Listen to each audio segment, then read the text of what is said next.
청취자 여러분, 안녕하세요. 너무나도 자랑스러운 놀라운 우리 역사, 대한민국의 역사를 알아보는 시간입니다.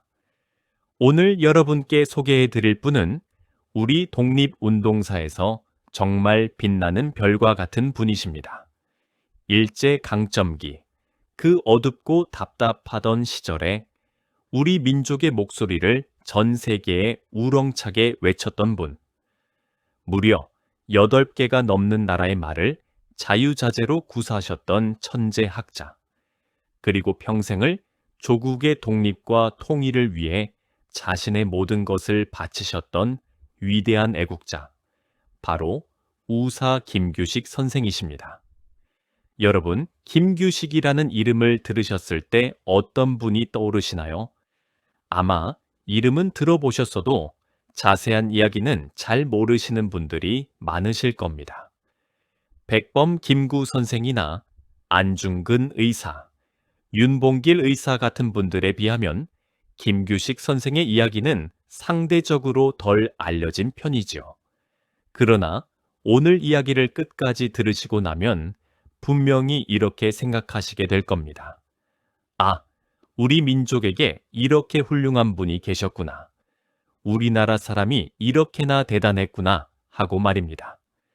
김규식 선생은 1919년 우리 민족이 일제의 압제에 맞서 들고 일어났던 그 3.1운동이 일어나기 직전 머나먼 프랑스의 파리에까지 가셔서 우리나라가 독립국이라는 사실을 전 세계에 알리신 분이십니다.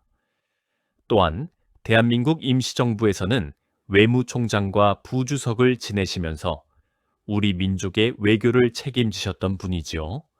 어디 그뿐이겠습니까? 해방 이후에는 우리 민족이 둘로 갈라지는 비극을 막기 위해서 죽음을 무릅쓰고 북쪽 평양까지 직접 다녀오신 분이기도 합니다. 오늘은 김규식 선생의 파란만장한 삶, 그리고 그분이 우리 민족을 위해 어떤 일을 하셨는지, 또 우리가 왜 그분을 자랑스러워해야 하는지, 그분의 어린 시절부터 마지막 순간까지 차근차근 말씀드리도록 하겠습니다. 이야기를 듣다 보면 가슴이 뜨거워지기도 하시고, 또 어떤 대목에서는 눈물이 핑 도실지도 모르겠습니다. 그만큼 김규식 선생의 삶은 우리 근현대사의 모든 슬픔과 영광이 다 담겨 있는 그런 위대한 인생이었던 것입니다. 여러분, 본격적인 이야기를 시작하기에 앞서 한 가지 부탁의 말씀을 드리고 싶습니다.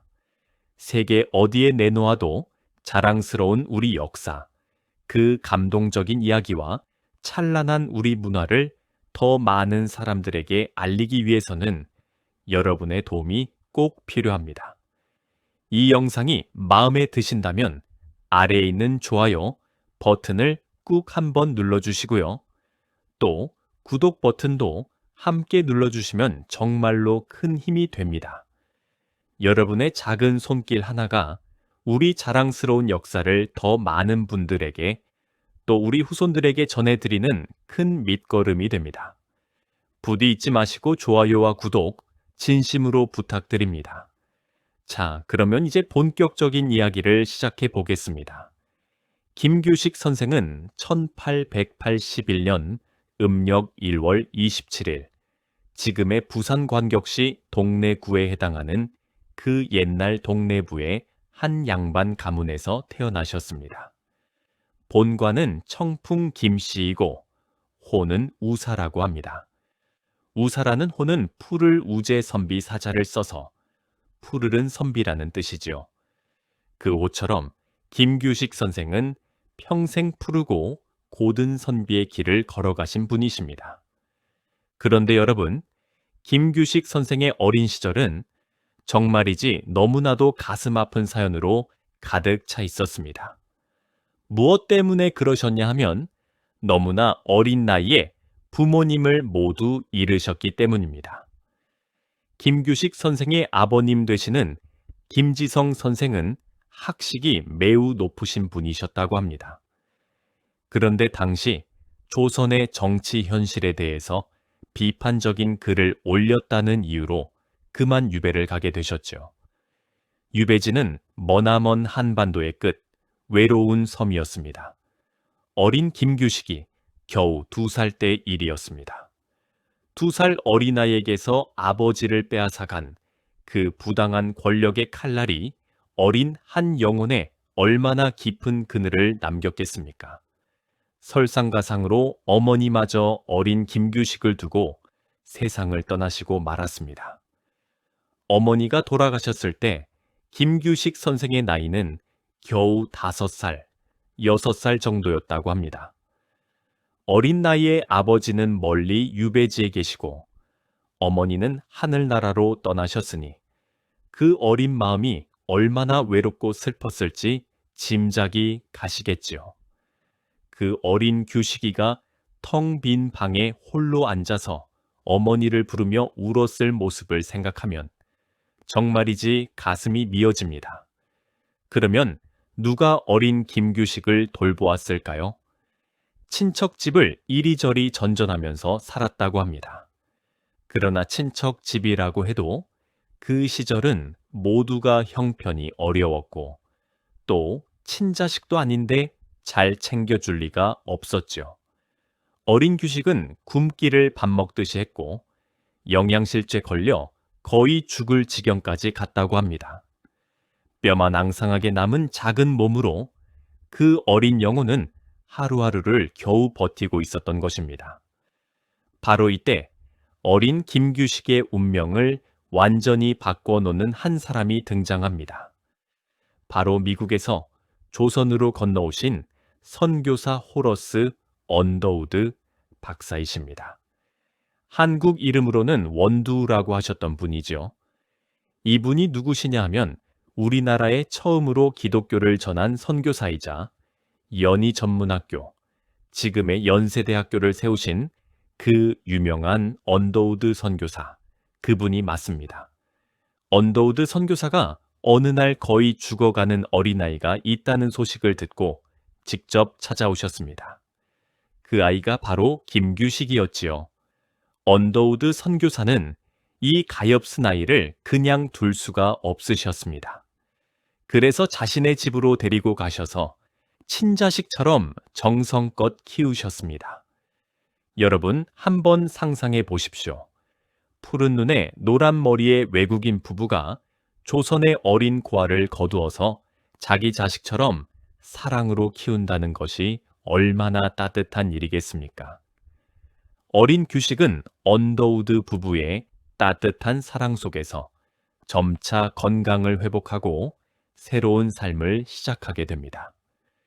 죽음의 문턱에서 다시 살아 돌아온 것이죠. 언더우드 선교사 부부는 어린 김규식의 비범함을 일찍부터 알아보셨습니다. 이 아이가 보통 아이가 아니라는 것을 한눈에 아셨던 것이죠. 그래서 정성을 다해 공부를 시키셨습니다. 처음에는 한국에서 기초 교육을 받게 하시고 또 영어도 가르치셨죠. 어린 김규식 선생은 정말이지 천재 중에 천재셨습니다.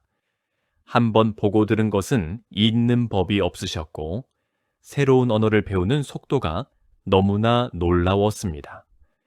영어를 배우기 시작하신 지 얼마 되지 않아서 이미 미국 사람들과 자유롭게 대화를 나눌 수 있는 수준이 되셨다고 합니다.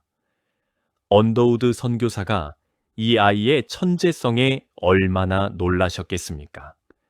이 아이는 평범한 아이가 아니다. 이 아이는 장차 큰 일을 할 아이다. 하고 일찍부터 직감하셨던 것이지요. 1897년 김규식 선생이 16살이 되시던 해에 언더우드 선교사는 큰 결심을 하십니다. 이 아이를 미국으로 유학을 보내야겠다 하고 말이죠. 당시 조선에서 미국 유학을 간다는 것은 정말로 흔치 않은 일이었습니다. 그것도 양반집 자제도 아니고 고아 출신의 어린아이가 미국 유학을 간다는 것은 거의 기적과도 같은 일이었죠. 김규식 선생은 미국 버지니아주에 있는 로어노크 대학에 입학하셨습니다. 로어노크 대학은 작지만 좋은 학교였죠. 김규식 선생은 그곳에서 영문학을 전공하셨습니다. 그런데 영문학이 무엇이냐 하면 영어로 쓰여진 문학 작품을 공부하는 학문입니다. 영국과 미국의 위대한 작가들의 작품을 공부하는 것이죠. 여러분, 한번 생각해 보십시오. 우리나라 학생이 미국에 가서 영어로 영문학을 공부한다는 것이 얼마나 어려운 일이겠습니까? 영어가 모국어인 미국 학생들도 어려워하는 학문을 우리나라에서 온 어린 학생이 공부하셨던 것입니다.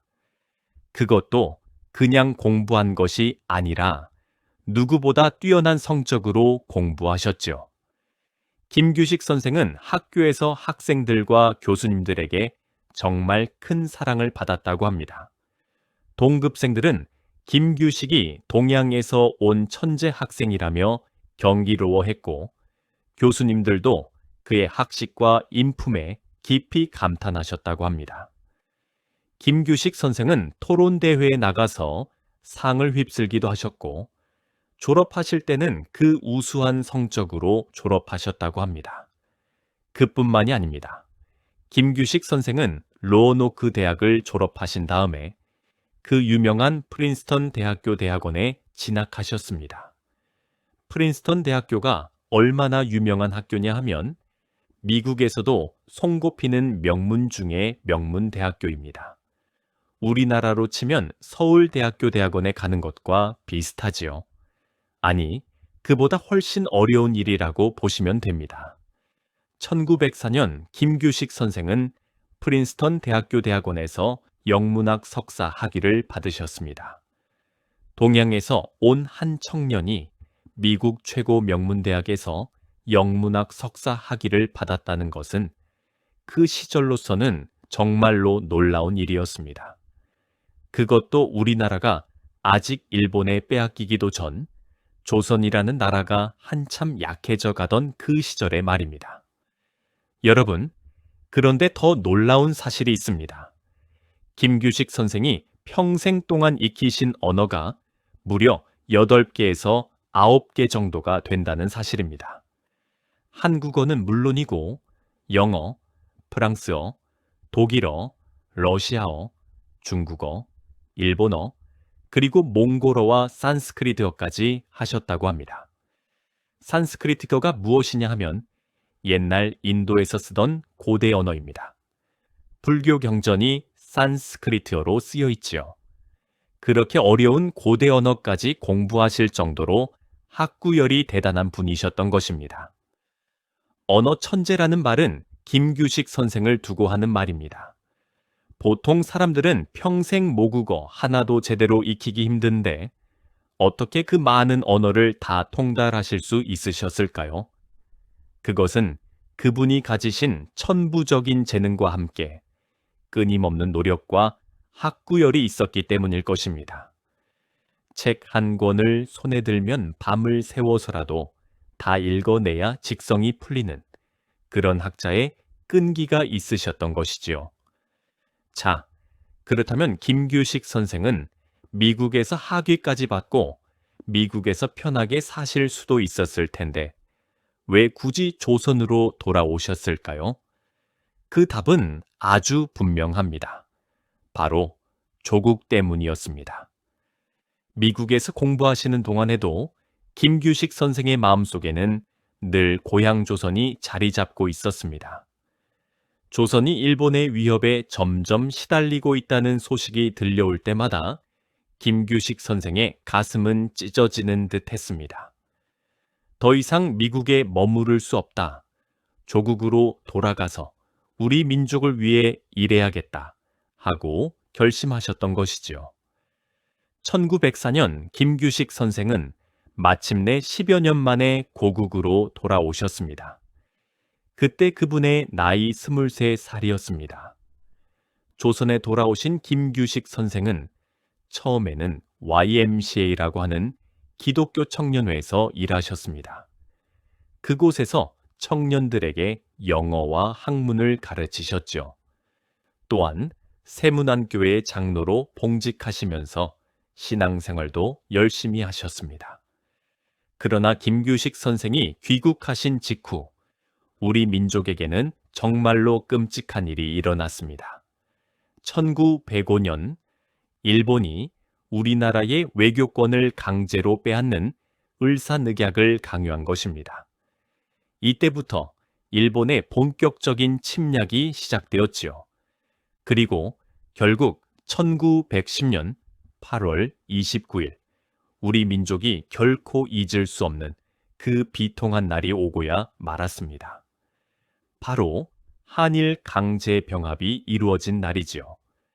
우리나라가 나라를 잃은 그 통한의 경술국치가 일어난 것입니다. 김규식 선생은 그 충격을 도저히 견딜 수가 없으셨습니다. 미국에서 그토록 열심히 공부하고 돌아오신 조국이 송두리째 일본에게 빼앗겼으니 말입니다. 그분은 결심하셨습니다. 더 이상 국내에 머물러 있을 수 없다. 외국으로 나가서 우리 민족의 독립을 위해 본격적으로 싸워야겠다 하고 말이죠. 그러나 바로 그때 떠나신 것은 아닙니다. 일본의 감시가 너무도 심해서 쉽게 조선을 떠날 수 없었기 때문입니다. 그래서 김규식 선생은 표면적으로는 학자로 교육자로 활동하시면서 조용히 때를 기다리셨습니다.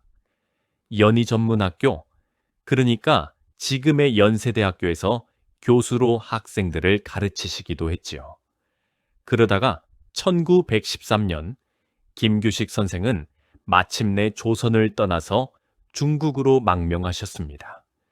중국 북부의 텐진을 거쳐서 상하이로 가셨지요. 그곳에서 본격적으로 독립운동에 투신하시게 되는 것입니다. 이때 김규식 선생의 나이 32살이셨습니다. 상하이는 그 시절 우리 독립운동가들이 많이 모여있던 곳이었습니다.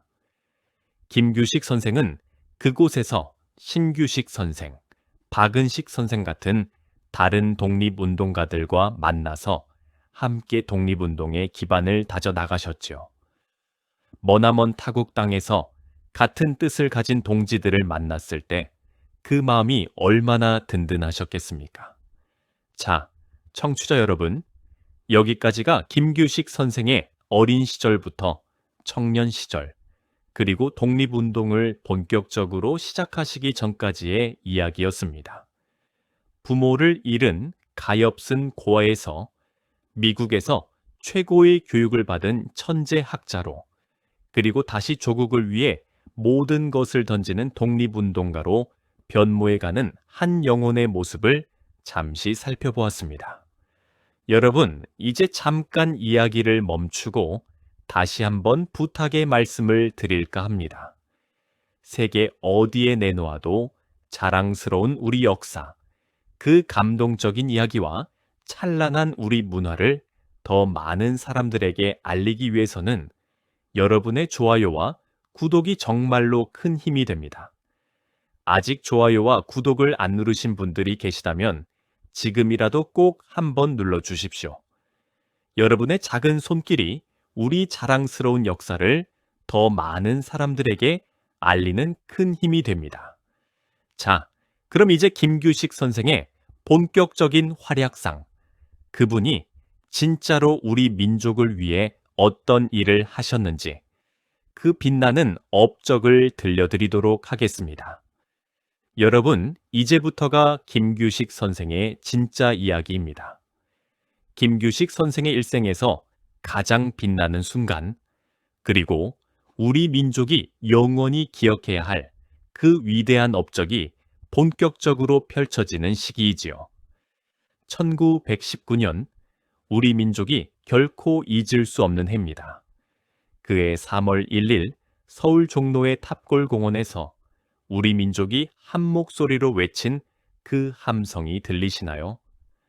대한독립만세, 대한독립만세 하는 그 우렁찬 목소리 말입니다. 바로 3.1 독립운동이 일어난 해이지요. 그런데 여러분, 3.1 운동이 일어나기 직전에, 그러니까 1919년 2월에 김규식 선생은 이미 머나먼 프랑스의 파리를 향해 떠나고 계셨습니다. 무슨 일이었을까요?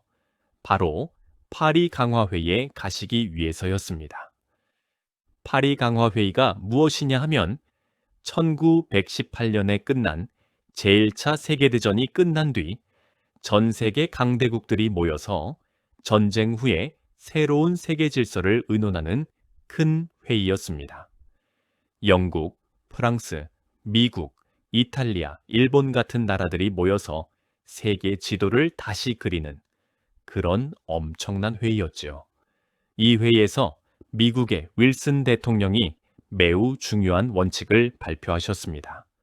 바로 민족 자결주의라는 것이었지요.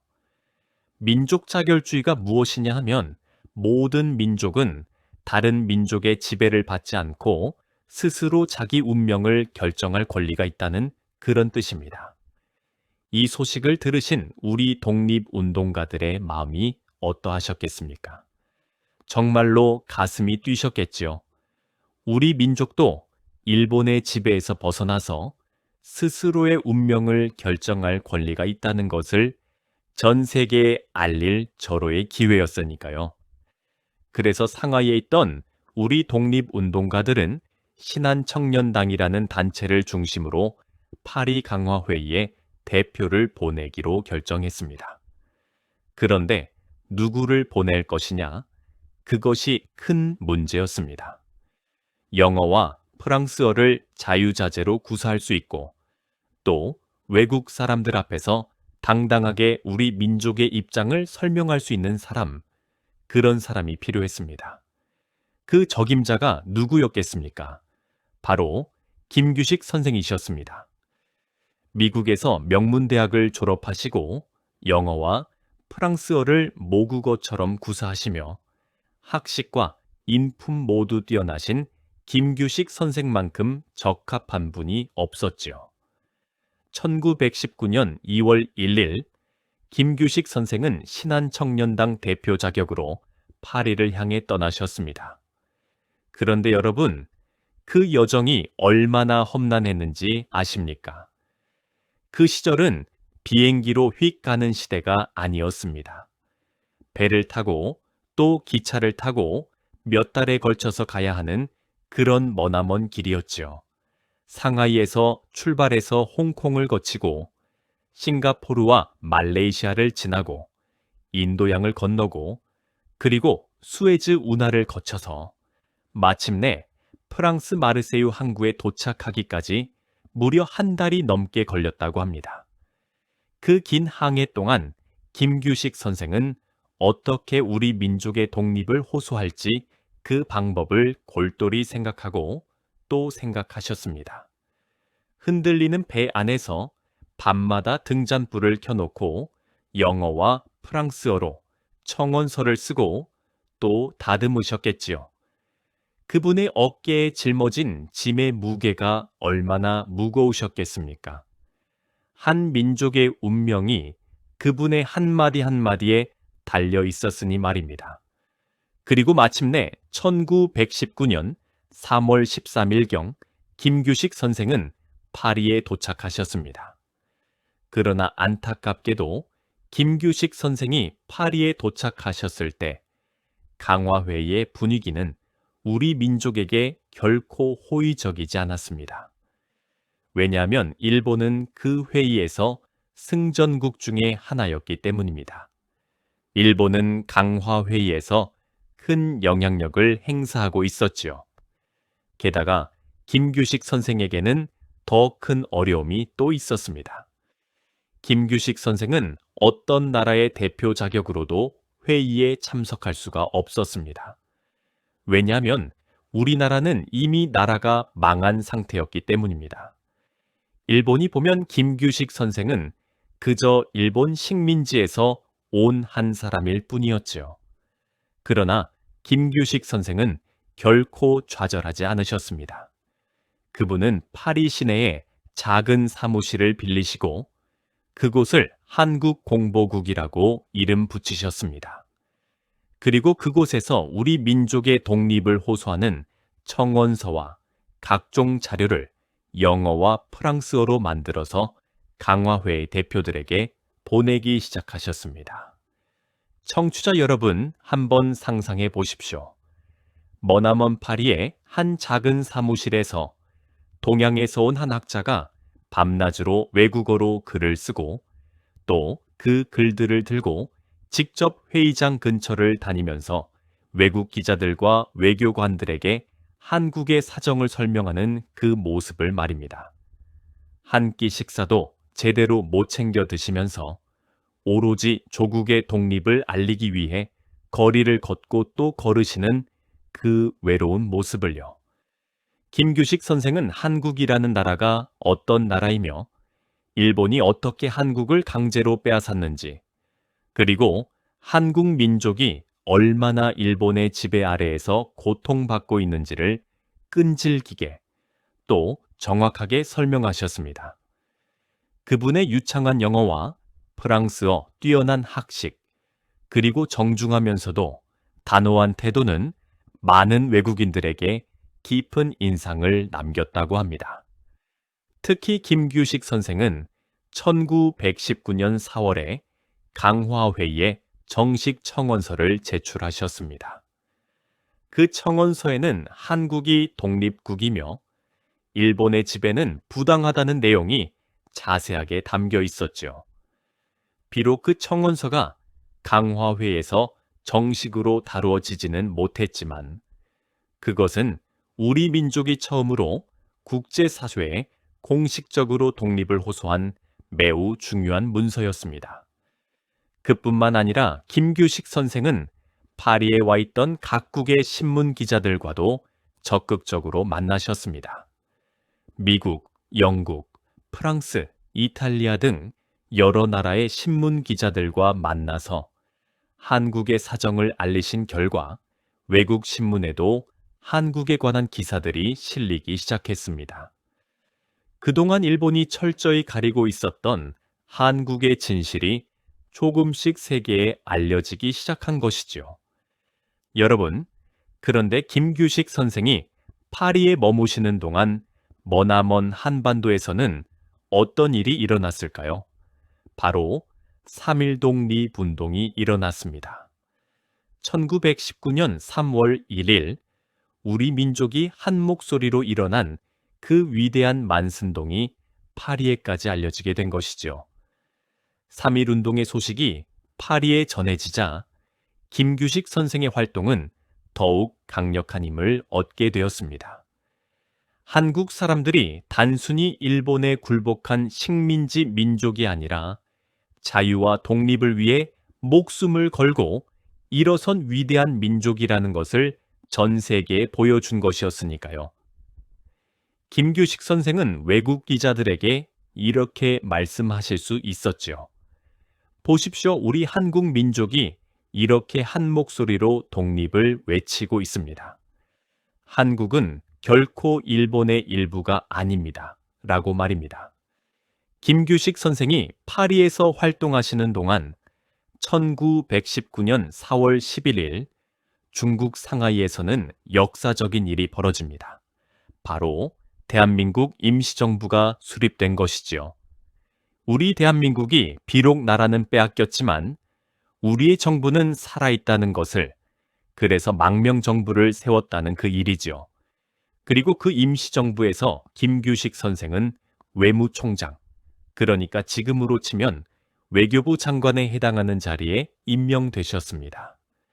머나먼 파리에 계셨지만 임시정부의 외교 책임자가 되신 것입니다. 정말로 영광스러운 일이지요. 1919년 8월 김규식 선생은 파리에서의 활동을 정리하시고 다시 미국으로 향하셨습니다. 그곳에서도 임시정부 대표로서 또 구미위원부 위원장으로서 한국의 독립을 호소하는 활동을 계속하셨죠. 미국 의회 의원들을 만나셔서 한국의 사정을 설명하시고 또 신문과 잡지에 글을 기고하시면서 한국의 독립을 호소하셨습니다. 그러나 결국 강대국들은 한국의 독립을 인정해 주지 않았습니다. 일본의 압력이 너무 컸고 또 강대국들은 자기 나라의 이익만 생각했지 약소 민족의 처지를 진심으로 헤아려 주지 않았기 때문입니다. 김규식 선생도 큰 좌절을 느끼셨을 것입니다. 그토록 노력하셨는데도 강대국들이 우리 민족의 독립을 인정해 주지 않았으니까요. 그러나 그분은 결코 포기하지 않으셨습니다. 한 가지 길이 막히면 또 다른 길을 찾아가셨지요. 1920년대에 들어서 김규식 선생은 다양한 외교 활동을 펼치셨습니다. 만주에서 활동하시기도 하시고 또 다시 중국으로 돌아가서 임시정부 활동을 도우시기도 하셨죠. 1922년에는 모스크바에서 열린 극동비합방 민족대회에 한국 대표로 참석하셨습니다. 이 대회는 식민지로 고통받고 있는 동양의 여러 민족들이 모여서 함께 독립을 의논하는 자리였지요. 김규식 선생은 그곳에서 우리 민족의 사정을 다시 한번 세계에 알리셨습니다. 또한 러시아의 지도자였던 레닌과도 만나셨다는 기록이 있습니다. 머나먼 모스크바까지 가셔서 우리 민족의 독립을 위해 외교 활동을 펼치신 것이지요. 영하 30도가 넘는 그 추운 모스크바에서 두꺼운 외투 하나 변변히 갖추지 못하시고 회의장과 회의장을 오가셨을 그분의 모습을 떠올려 보면 정말로 가슴이 먹먹해집니다. 그뿐만이 아닙니다. 김규식 선생은 1920년대 후반에는 중국에서 활동하시면서 다양한 일을 하셨습니다. 중국 텐진에 있는 베이양 대학교에서 교수로 영문학을 가르치시기도 했고요. 또 다른 외국 학교에서도 강의를 하셨습니다. 우리 독립운동가들의 자녀들에게 교육의 기회를 마련해 주시기도 하셨지요. 1930년대로 접어들면서 일본의 침략은 점점 더 심해졌습니다. 1931년에는 만주 사변을 일으켜서 만주를 침략하고 1937년에는 중일 전쟁을 일으켰지요. 일본은 점점 미친 듯이 폭주하고 있었습니다. 이 시기에 김규식 선생은 다시 임시정부에 합류하셔서 매우 중요한 역할을 하셨습니다. 임시정부는 일본의 침략을 피해서 상하이에서 광저우, 그리고 충칭 등 여러 곳을 옮겨 다녔는데 그 어려운 시절에도 김규식 선생은 임시정부의 핵심 인물로 활동하셨죠. 특히 1942년부터는 임시정부의 부주석을 지내셨습니다. 부주석이라는 것은 주석 다음으로 높은 자리이지요. 주석은 백범 김구 선생이셨고 그 바로 다음 자리에 김규식 선생이 계셨던 것입니다. 이 시기에 김규식 선생은 임시정부의 외교를 책임지시면서 미국, 영국, 중국 등 연합국과의 외교를 맡으셨습니다. 또한 임시정부의 군대인 한국광복군의 활동에도 깊이 관여하셨죠.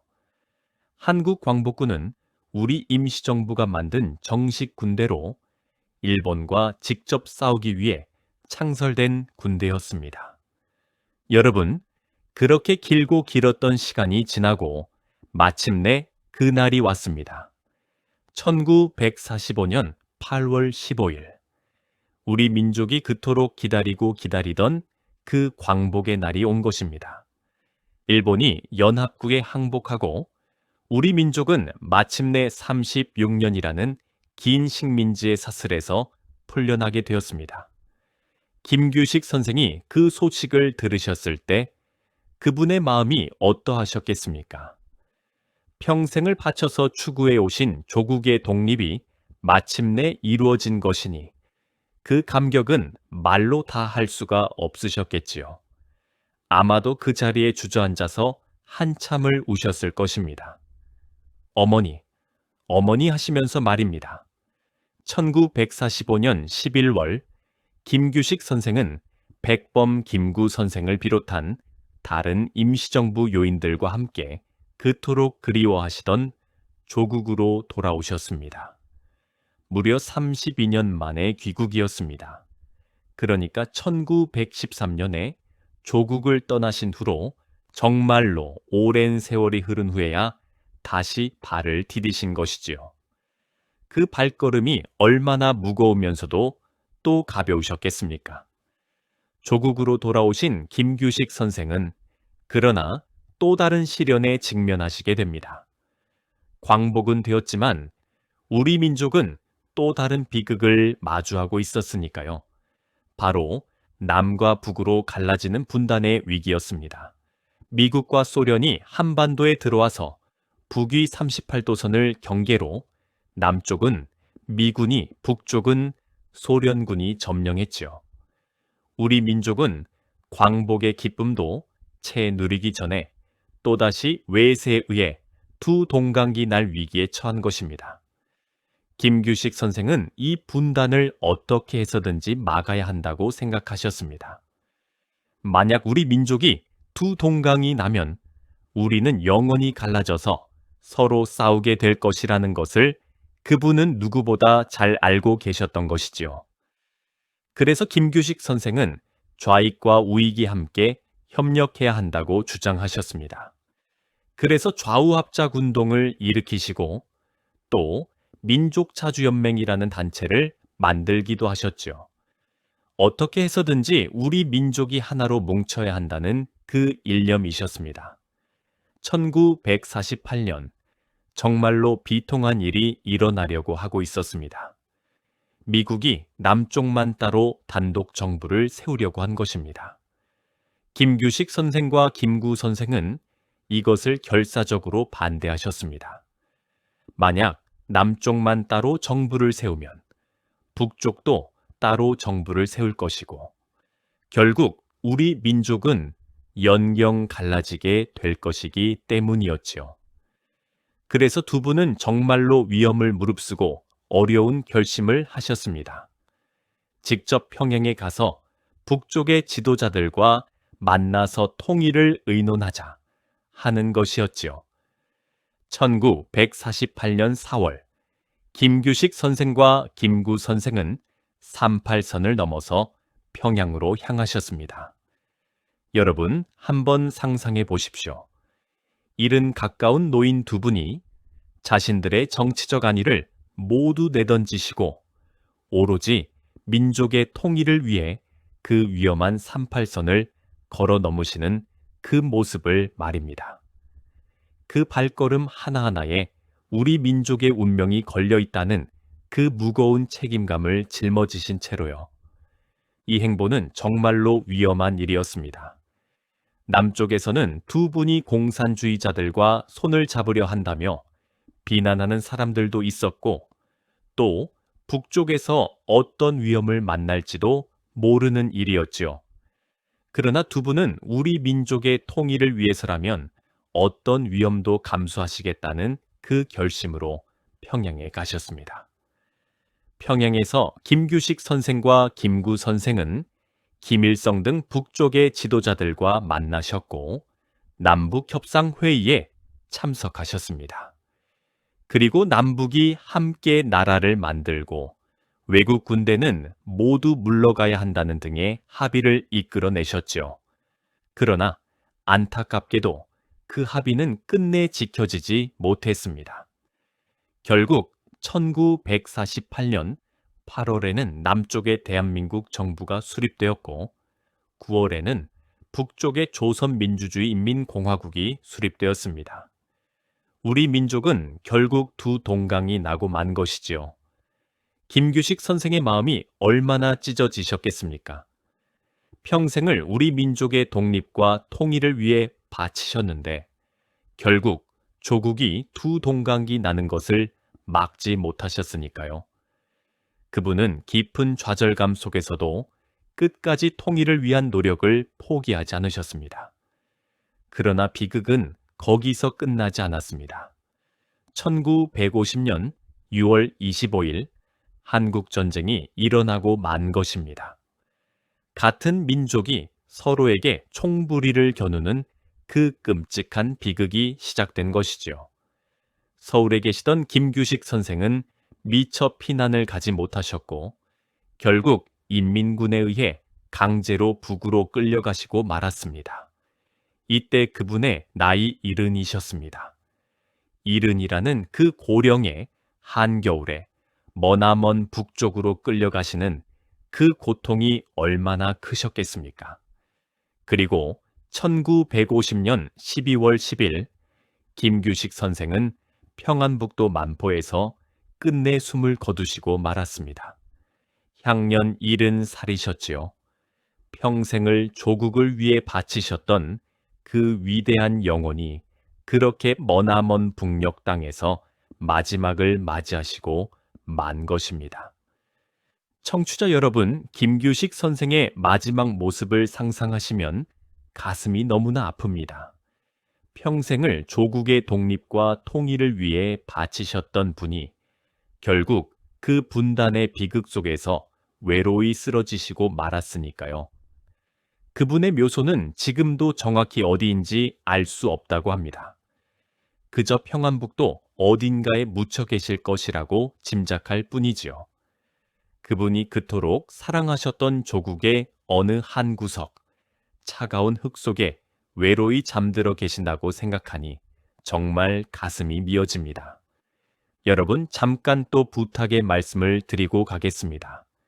세계 어디에 내놓아도 자랑스러운 우리 역사, 그 감동적인 이야기와 찬란한 우리 문화를 더 많은 사람들에게 알리기 위해서는 여러분의 좋아요와 구독이 정말로 큰 힘이 됩니다. 김규식 선생의 이야기가 여러분의 마음에 깊이 와닿으셨다면 부디 좋아요 한번 눌러주시고 또 구독도 함께 부탁드립니다. 이런 자랑스러운 우리 역사가 잊히지 않도록 우리 후손들에게도 잘 전해질 수 있도록 함께 힘을 모아주시기를 진심으로 부탁드립니다. 자, 이제 마지막으로 김규식 선생의 위대한 삶을 정리해보고 그분이 우리에게 주신 교훈을 함께 가슴에 새겨보도록 하겠습니다. 청취자 여러분, 지금까지 우리는 김규식 선생의 위대한 삶을 함께 따라가 보았습니다. 그분의 일생을 다시 한번 정리해 드리면서 왜 우리가 그분을 자랑스러워해야 하는지 그 이유를 다시 한번 생각해 보았으면 합니다. 첫째로, 김규식 선생은 우리 민족의 천재성을 전 세계에 보여주신 분입니다. 부모를 일찍 여의고 거의 굶어 죽을 뻔한 가엾은 고아가 미국 최고의 명문대학을 우수한 성적으로 졸업하시고 무려 8개에서 9개나 되는 외국어를 자유자재로 구사하셨다는 것. 그것은 단지 한 개인의 천재성을 넘어서 우리 민족이 결코 다른 민족에 뒤지지 않는, 아니, 오히려 그들보다 더 뛰어난 민족이라는 것을 증명하는 일이었죠. 일본이 우리 민족을 미개하다고 멸시하던 그 시절에 김규식 선생은 자신의 학식과 지성으로 우리 민족이 얼마나 뛰어난 민족인지를 세계에 당당히 보여주신 것입니다. 둘째로, 김규식 선생은 우리 민족의 외교 독립운동을 이끄신 위대한 외교관이셨습니다. 무력으로만 싸우는 것이 독립운동의 전부는 아닙니다. 외국 사람들에게 우리 민족의 사정을 알리고 우리의 독립이 정당하다는 것을 설득하는 것 역시 매우 중요한 독립운동이지요. 김규식 선생은 바로 그 외교 독립운동의 최전선에 서 계셨던 분입니다. 1919년 파리 강화회의에서 또 1922년 모스크바에서 그리고 미국에서 그분은 끊임없이 우리 민족의 독립을 호소하셨습니다. 비록 그 노력이 곧바로 결실을 맺지는 못했지만 그것이 쌓이고 쌓여서 결국 1945년에 광복으로 이어진 것입니다. 셋째로, 김규식 선생은 임시정부의 핵심 인물로서 우리 정부의 정통성을 지키신 분입니다. 임시정부의 외무총장, 그리고 부주석을 역임하시면서 그 어려운 망명 시절에 우리 정부를 굳건히 세우신 그 공헌은 정말로 큰 것입니다. 비록 임시정부는 외국 땅에 있었지만 그것은 우리 민족이 결코 일본에 굴복하지 않았다는 것을 보여주는 살아있는 증거였지요. 그 임시정부의 한가운데에 김규식 선생이 계셨던 것입니다. 넷째로, 김규식 선생은 우리 민족의 분단을 막기 위해 마지막까지 헌신하신 분입니다. 광복 이후 우리 민족이 두 동강기 날 위기에 처했을 때 그분은 자신의 정치적 안위를 모두 포기하시고 평양까지 직접 가시면서 통일을 위해 노력하셨습니다. 비록 분단을 막지는 못하셨지만 그분의 그 노력은 우리에게 잊혀서는 안 될 가르침을 남겨주셨습니다. 우리 민족은 하나라는 것, 그리고 우리는 결국 다시 하나가 되어야 한다는 그 가르침이지요. 다섯째로, 김규식 선생은 평생을 조국을 위해 자기 자신을 바치신 진정한 애국자이셨습니다. 그분은 미국에서 편안한 학자의 삶을 살 수도 있으셨습니다. 또 광복 이후에는 자신의 정치적 야망을 추구할 수도 있으셨지요. 그러나 그분은 단 한 번도 자기 자신을 위한 길을 선택하지 않으셨습니다. 오로지 우리 민족, 오로지 조국을 위해서만 살다가 가셨지요. 그리고 결국 그 조국의 비극 속에서 외로이 마지막을 맞이하셨습니다. 여러분, 이런 분을 우리가 어찌 잊을 수가 있겠습니까? 김규식 선생은 우리 민족이 자랑스러워해야 할, 영원히 기억해야 할 위대한 어른이십니다. 우리 대한민국 정부에서도 그분의 공로를 기려서 1989년에 건국훈장 대한민국장을 추서했습니다. 건국훈장 대한민국장은 우리나라 훈장 중에서도 최고 등급의 훈장이지요. 그만큼 그분의 공로가 컸다는 것을 나라가 공식적으로 인정한 것입니다. 또한 김규식 선생의 정신은 우리 대한민국 헌법 전문에도 그 정신이 녹아 있습니다. 우리 헌법 전문을 보시면 대한민국 임시정부의 법통을 계승한다는 말이 있는데 그 임시정부의 핵심 인물이 바로 김규식 선생이셨던 것입니다. 그러니까 우리 대한민국이라는 나라 자체가 김규식 선생 같은 분들의 헌신 위에 세워진 것이라고 할 수 있겠지요. 자, 청취자 여러분, 우리는 오늘 김규식 선생의 위대한 일생을 함께 살펴보았습니다. 부모를 잃은 가엾은 고아가 천재 학자가 되고 외교 독립운동의 최전선에 서고 임시정부의 부주석이 되시고 마침내 분단을 막기 위해 마지막까지 헌신하셨던 그분의 일생. 그 일생은 단지 한 개인의 일생이 아니라 우리 대한민국 근현대사 그 자체였다고 해도 과언이 아닐 것입니다. 여러분, 우리가 이렇게 자랑스러운 역사를 가지고 있다는 사실, 이렇게 위대한 어른들이 우리 민족을 위해 모든 것을 바치셨다는 사실, 이것이야말로 우리가 자부심을 가지고 살아야 할 이유가 아니겠습니까? 김규식 선생 같은 분들이 계셨기에 오늘날 우리 대한민국이 있는 것입니다. 김규식 선생 같은 분들의 헌신이 있었기에 우리가 지금 자유롭게 한국말을 하고 한국 음식을 먹고 한국 노래를 부를 수 있는 것입니다. 우리가 누리는 이 자유의 한 자락 한 자락이 모두 그분들의 피와 땀과 눈물 위에 세워진 것이지요. 청취자 여러분, 오늘 이야기를 들으시면서 어떠하셨습니까? 가슴이 뜨거워지지는 않으셨습니까? 우리 민족이 이렇게 위대한 민족이라는 사실이 자랑스럽지 않으십니까? 김규식 선생을 비롯해서 수많은 독립운동가들이 우리 민족을 위해 흘리신 그 피와 땀과 눈물 덕분에 오늘 우리가 있다는 사실을 한 번 더 가슴에 새겨보았으면 합니다. 또한 김규식 선생의 마지막 소원이었던 우리 민족의 통일, 그것도 잊어서는 안 되겠습니다. 비록 지금 당장은 어렵더라도 언젠가는 김규식 선생이 그토록 바라셨던 그 하나 된 우리 민족이 되어야 하지 않겠습니까? 그 통일의 꿈을 우리도 가슴에 품고 살아가야 할 것입니다. 여러분, 다음에 손주가 찾아오면 한번 얘기해 주십시오. 옛날에 김규식이라는 훌륭한 분이 계셨다고. 미국 최고의 대학을 졸업하시고 8개나 되는 외국어를 하시고 머나먼 파리까지 가셔서 우리나라의 독립을 외치셨던 그런 위대한 분이 계셨다고 말입니다. 그 이야기를 들은 손주들이 자기 핏줄에 그렇게 위대한 어른들의 정신이 흐르고 있다는 것을 알게 되면 분명히 더 자랑스러운 마음으로 살아갈 것입니다. 청취자 여러분, 우사 김규식 선생, 우리는 이 이름을 결코 잊지 말아야 하겠습니다.